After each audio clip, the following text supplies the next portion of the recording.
नमस्कार, मास्टर रेसिपीजमध्ये सगळ्यांचं मनापासून स्वागत. तिक मिक ल छान आहे की नाही नाव? तिक मिक ल. तर तिकमिकल नावाचा हा जो प्रकार आहे हा चटणीचा प्रकार आहे. वेगळ्या टाईपची चटणी आहे आणि शक्यतो उपासाबरोबर ही खातात. आणि म्हणजे मला जेव्हापासून आठवतं की मी छान उपास करायचो, कशासाठी?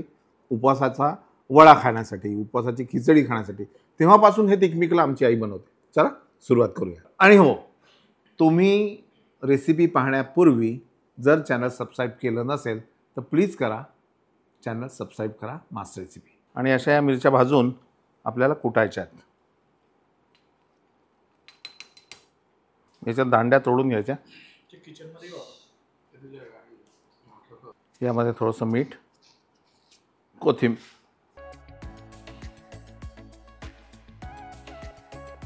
आणि खूप बारीक नाही करायचं आहे.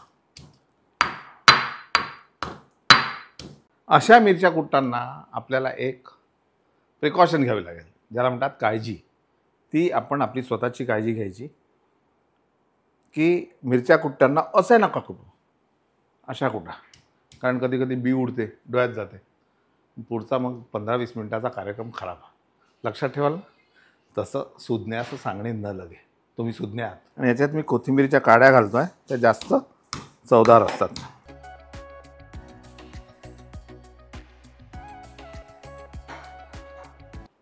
जाडसर दाण्याचं कूट, दही घालायचं आहे आपल्याला.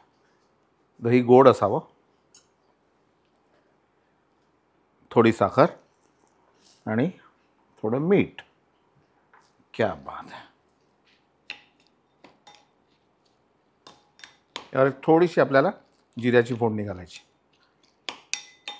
तेल गरम झाल्यावर त्यामध्ये जिरं आणि नंतर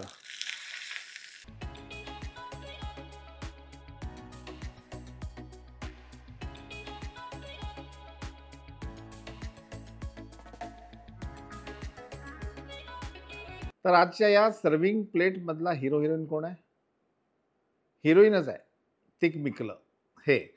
आणि याला आपण साबुदाणा वड्याबरोबर खाऊ शकतो. साबुदाणा वडा आहे, खिचडी आहे, किंवा भगर असेल, भगर, दही, साजूक तूप, चितळ्यांचं आणि तिकमिकल. बघा, माझी आठवण येते का? पाहता मास्टर रेसिपीज.